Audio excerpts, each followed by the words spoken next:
Selamat pagi semuanya.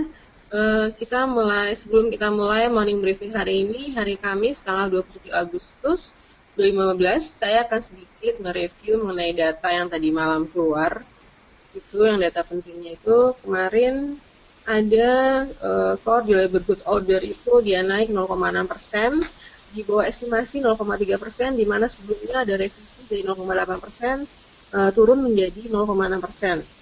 Kemudian ada data cadangan minyak mentah Amerika, dia turun menjadi turun 5,5 million barrel per day, turun dari data sebelumnya 2,6 million barrel per day, di mana forecast-nya itu 1,9 barrel per day. Kemudian kalau kita lihat dari total cadangan minyak mentah ini, kalau secara global kita lihat masih tinggi ya Bu Desi. Oke, untuk lebih detailnya akan dibahas oleh Bu Desi. Silakan Bu Desi. Ya, terima kasih Bu Tita. Ya, untuk data kemarin memang sedikit agak membuat rebound untuk di US dollar ya. Untuk durable goods yang tadi sudah dijelaskan ini naik menjadi 0,6% dibandingkan dari prediksi yang sebelumnya ya. Kemudian kalau kita bahas memang untuk di 2 pekan terakhir ya, 3 pekan terakhir ini kalau kita perhatikan memang Cina ini menjadi fokus dari pasar ya. Yang pertama setelah melakukan pematokan untuk devaluasi nilai mata uang yuan, kemudian di hari Selasa kemarin ya, ini juga melakukan untuk pemangkasan suku bunga juga. Ya, dan ini juga menggerakkan market ya. Suku bunga ini dipangkas 0,25 basis poin, jadi menjadi sekarang 4,6% ya. Kemudian kalau kita perhatikan juga ini akan menjadi perbincangan dan pergerakan hampir semua pasar ya, dari instrumen keuangan terutama untuk masalah instrumen-instrumen yang kita perdagangkan di futures trading ya. Nah, kita akan membahas untuk selanjutnya bagaimana untuk efek dan kedepannya seperti apa ya. Nah, kalau kita perhatikan banyak orang yang berbicara untuk masalah kebijakan yang diambil oleh Cina ini menimbulkan kekhawatiran peningkatan untuk masalah pertumbuhan ekonomi dari Cina yang mulai melakukan perlambatan, dan tentu saja ini juga akan mempengaruhi negara-negara lain tentunya ya. Ini akan mengalami perlambatan, dan oleh karena itu pasar kalau misalkan kita perhatikan ini cukup digoyangkan dengan pergerakan downtrend ya, terutama Shanghai Composite ini juga turun udah di level sekarang 2900-an ya. Kemudian kalau kita perhatikan di layar monitor di sini untuk masalah China debt to GDP ratio-nya ini menjadi 282%. Dengan asumsi kalau misalkan kita perhatikan untuk hutang yang terhitung dari 2007 ya, ini adalah 28 triliun dolar ya. Nah, kemudian untuk di Cina sendiri, di sini untuk pertumbuhan ekonomi untuk saat ini memang di angka itu adalah levelnya adalah 7%. Ya, namun kalau dari beberapa analis juga membicarakan untuk masalah pertumbuhan ekonomi yang terjadi di Cina itu sebenarnya hampir mendekati levelnya adalah 5%. Nah, jika memang pertumbuhan ekonomi dari Cina ini Bu Tita ya, kalau misalkan memang di level 5%, nah ini akan menjadi satu gejolak yang akan terjadi di market untuk kemudiannya ya. Nah, kemudian untuk kemarin di awal pekan ini juga ada data ya, terjadi Black Monday ya. Kalau kita melihat dari beberapa miliarder dunia ya, ini mengalami kerugian cukup signifikan ya. Dari yang tadinya highest point-nya itu adalah 4,36 triliun dolar ya, mengalami turun dengan kejadian dari kebijakan kejutan dari Cina ya, ini menjadi 124 dolar billion ya di hari awal pekan kemarin ya Bu Tita. Nah, ini cukup mengejutkan, dan kalau kita perhatikan juga ada beberapa efek juga tidak hanya di global saham ya. Dari Cina sendiri ini memiliki beberapa peranan penting di dalam perdagangan dari dunia ya. termasuk salah satunya ini yang kita melakukan transaksi, ini adalah di minyak ya. Nah, minyak ini akan berpengaruh dengan kebijakan yang diambil oleh Cina, ya terutama jika kita melihat dari exporting countries-nya, itu adalah dari Saudi Arabia ataupun juga mengenai Rusia ya. Jadi ini akan menggerakkan tidak hanya juga dari mengenai negara-negara berkembang di Asia, tetapi ini juga dapat mempengaruhi hampir semua negara yang ada di dunia. Dan bahkan jika kita perhatikan juga dari kebijakan dari Cina, ini akan mempengaruhi juga mengenai keputusan apakah memang Federal Reserve ya ini akan memulai untuk kenaikan suku bunga di bulan September ini ya. Kita akan melihat nanti untuk FOMC ya Bu Dita ya, nanti di bulan September ya, kurang lebih di minggu ketiga atau minggu keempat ya sepertinya. Nah, ini akan menentukan jika memang pasar kekhawatiran belum tereda dengan kebijakan kejutan dari Cina. Ya, kemarin juga ada komentar juga dari anggota dari Fed Dudley ya, ini juga mengeluarkan statement untuk September agak sedikit alot untuk the Fed ini memulai untuk menaikkan suku bunga. Ya, kemudian dari Goldman Sachs ini juga ada perkiraan juga. Perkiraan suku bunga ini akan mulai dinaikkan itu adalah di bulan September. Yang pertama alasannya ini adalah mengenai pertumbuhan upah yang masih dirasa cukup rendah ya. Kemudian juga anjloknya harga minyak dunia dan juga mengenai ekspektasi mengenai suramnya ekonomi global ini akan mempengaruhi kenaikan suku bunga ini akan dipertimbangkan itu adalah mundur di bulan Desember. Ada tanggapan mungkin Bu Tita?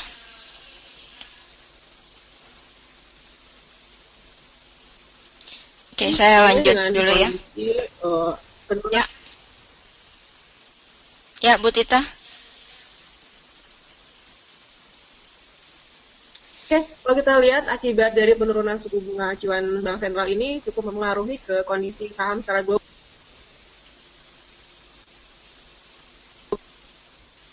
Ya, Kan Bu, untuk putus-putus. Ya. Oke, nah ini untuk di saham memang betul Bu Tita, ada perkembangan ya, terutama gejolak yang terjadi di stock index ya. Dari kita lihat Shanghai Composite saja itu sudah berada di levelnya sekarang 2.900-an. Ya, jika kita perhatikan dari indeks saham Hang Seng ya yang kita transaksikan di PT Monex ini juga cukup lumayan drop ya hingga mendekati psikologis 20.000 ya di pekan ini ya. Kemudian jika kita perhatikan untuk di hari ini ya, di sini ada resisten kunci yang perlu diperhatikan untuk rekan-rekan. Yang terdekat untuk di sesi pertama pergerakan indeks saham Hang Seng hari ini adalah 21.700. Ya, jika memang untuk pergerakan rebound ini dapat melebihi 21.700, maka untuk di Hang Seng ini dapat coba meraih ke resisten berikutnya 22.700. Ya, tidak hanya itu, di sini juga ada indeks saham dari Nikkei ya. Ini juga jika kita ukur menggunakan Fibonacci retracement Bu Tita, ini juga sudah mengalami koreksi cukup lumayan dari tren bullish yang sebelumnya sempat coba untuk uji psikologis 21.000 ya. Kini harga sudah bergerak di bawah dari 21.000 dan kemarin sempat coba untuk tes Fibonacci 61,8% namun masih tertahan. Ya, untuk di hari ini 19.100 itu adalah menjadi key resisten untuk pergerakan Nikkei di hari ini. Ya, selama untuk 19.100 tidak dapat ditembus naik ya, berarti ini rebound dari Nikkei ini akan terhambat di level tersebut ya. Kemudian untuk di Dow Jones ini juga sama, jika kita perhatikan drop cukup lumayan dari market yang diberikan oleh para trader dunia ya hingga menyentuh ke level 15.280. Ya, untuk di hari ini memang sedikit agak rebound ya dengan data durable goods juga kemarin cukup bagus ya. Ini level 16.340 untuk di Dow Jones ini adalah menjadi kunci resisten. Ya, dapat dikatakan ini adalah kunci pivot Ya, jika memang dapat melebihi area 16.300, maka rebound ini akan terbuka berpeluang untuk naik kembali untuk pergerakan Dow Jones dan membuka peluang untuk melakukan aksi buy position ya. Tentu saja dengan memperhatikan pembatasan risikonya 15.280 sebagai low intraday di hari kemarin tidak mengalami penembusan lagi ke bawah. Ya, itu untuk di Global Stock Exchange ya Bu Tita ya, saya ambil hanya di Amerika dan juga di Asia. Ada tanggapan mungkin Bu Tita? Ini sedikit menambahkan saja Bu Desi, sebenarnya kalau kita lihat juga bursa saham Eropa juga sama ya mengalami penurunan ya Bu Desi, akibat kecemasan perlambatan ekonomi Cina juga Bu. Ya betul, untuk Eropa ini juga mengalami perlambatan, tapi saya belum bisa menampilkan untuk chartnya ya Bu Tita ya. Mungkin besok lain kesempatan kita akan bahas untuk di stok dari Eropa ya. Oke, saya lanjut dulu ya Bu ya. Boleh. Silakan, Nah, Bu. ini untuk di mata uang pergerakannya. Untuk di pergerakan dari euro dengan adanya rebound dari bagusnya durable goods dari Amerika kemarin ya. Ini membuat euro kembali melakukan koreksi, namun masih tertahan di level 61,8% dari segi Fibonacci retracement. Dan jika kita perhatikan untuk di hari ini, ya rekan-rekan bisa melakukan aksi buy position, ya dengan targetan akan kembali melakukan rebound, ya di area 1.13650 hingga 1.14380. Ya, namun dengan memperhatikan Fibonacci 61,8%, jika mengalami penembusan ke bawah, maka tidak menutup kemungkinan euro akan berpeluang melanjutkan bearish ya. Jadi, jika Anda sebagai buyer, sebaiknya Anda memutuskan untuk melakukan cut and switch tentunya ya. Kemudian jika kita melihat juga untuk di market dari pound sterling, ya di sini untuk bullish channel mengalami breakout ya dengan rebound yang terjadi indeks dolar dan sudah menyentuh level terendah di hari kemarin 1.54520 kurang lebih ya. Nah, ini adalah menjadi kunci untuk pergerakan di hari ini. Ya, rekan-rekan juga dapat memanfaatkan dengan tertahannya juga di area 1.54520 untuk melakukan aksi rebound ya, memanfaatkan rebound dari pound sterling. Namun tetap dengan mengantisipasi sebagai pembatasan risiko adalah melakukan switching jika terjadi penembusan 1.54520 ke bawah. Ya, dengan targetan jika kita perhatikan di sini adalah 1.53300 yaitu low yang dibentuk kurang lebih sekitar tanggal 8 Juli ya kemarin. Nah, kemudian jika kita lihat juga dari market selanjutnya, ini adalah Aussie yang masih mengalami tekanan bearish. Kunci resisten yang perlu diperhatikan hari ini adalah 0.71530. Ya, bagi rekan-rekan yang mau memanfaatkan untuk bearishnya Aussie, ini dapat menempatkan posisi sell limit di dekat area tersebut ya. Ya, dengan targetan jika kita perhatikan Aussie ini dapat melemah kembali seperti awal pekan sebelumnya. Itu adalah di area 0.70300 bahkan dapat ke area 0.69250. Ya, tetap dengan pembatasan risiko. Jika memang skenario untuk sell limit kita mengalami failed, maka Anda perlu mempersiapkan untuk aksi buy stop order ya dengan tujuan jika terjadi penembusan di atas 0.71530, Aussie ini akan coba kembali ke Fibo 61,8%-nya yaitu 0.72500. Ya, itu untuk di mata uang. Kemudian kita akan coba untuk di emas ya. Jika kita perhatikan emas setelah kemarin 1170, ini rekor tertinggi di bulan Agustus ini ya. Sementara maksudnya ya, belum terjadi penembusan dan kini kembali terkoreksi, mencoba kembali untuk retrace itu 61,8%.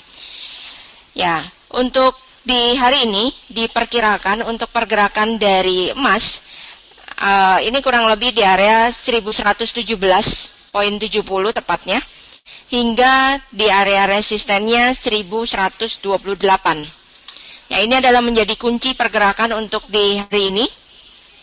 Ya, rekan-rekan juga bisa memanfaatkan jika memang terjadi penembusan di atas dari 1128, maka candle bullish ini akan memicu kembali untuk rebound untuk di market dari emas ya, dengan tujuan 1134 hingga 1148 kemudian.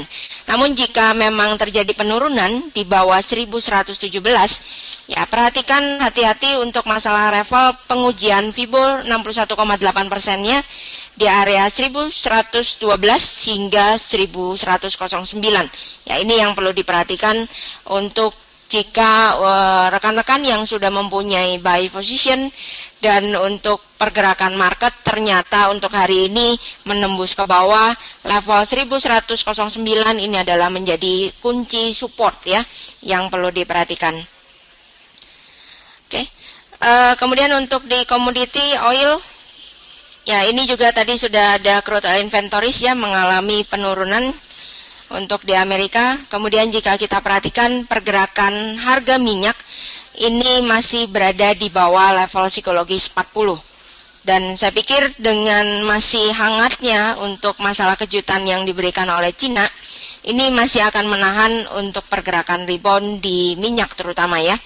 Level psikologis 40,00 dolar ini akan menjadi kunci resisten untuk di hari ini selama tidak mengalami penembusan yang kalau kita perhatikan sejak tanggal 25 Agustus ya kemarin, pekan ini berarti sudah coba untuk 2 kali tes, namun masih belum melampaui level 40 dolar ya per barrelnya.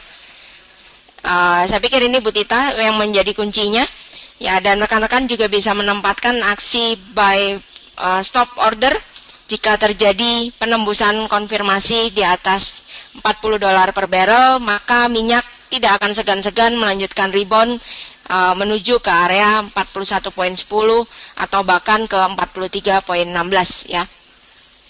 Itu untuk pergerakan market Bu Tita. Ada tanggapan mungkin Bu? Sebenarnya hanya menambahkan saja sih Bu, kalau untuk oil juga kan sebenarnya untuk gold terutama, gold juga kan melemah akibat karena Cina juga sebenarnya dia merupakan konsumen logam terbesar dunia ya. Jadi untuk si goldnya sendiri dia sedikit melemah, dan oil juga memang kalau dilihat dari teknikalnya dia masih cenderung untuk bearish ya Bu ya. Betul. Ya.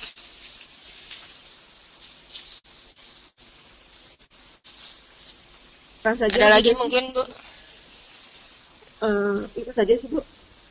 Ya, saya pikir bisa disimpulkan. Ini ada sedikit juga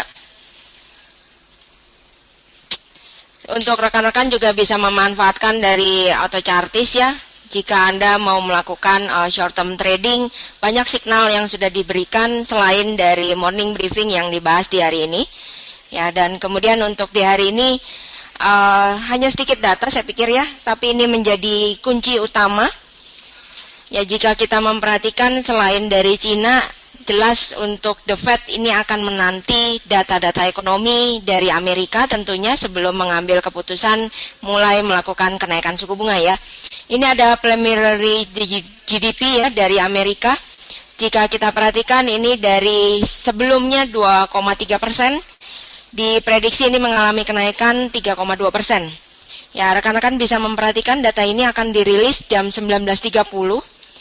Ya Bu Tita ya, saya pikir dengan jika memang nanti data dirilisnya di bawah dari 3,2%, ya sangat besar ya kemungkinan, saya pikir ini akan mendekati penundaan kenaikan suku bunga. Itu tidak seperti yang digembar-gembor sebelumnya, itu adalah di bulan September, tapi akan mundur seperti yang Goldman Sachs prediksi ini adalah di bulan Desember.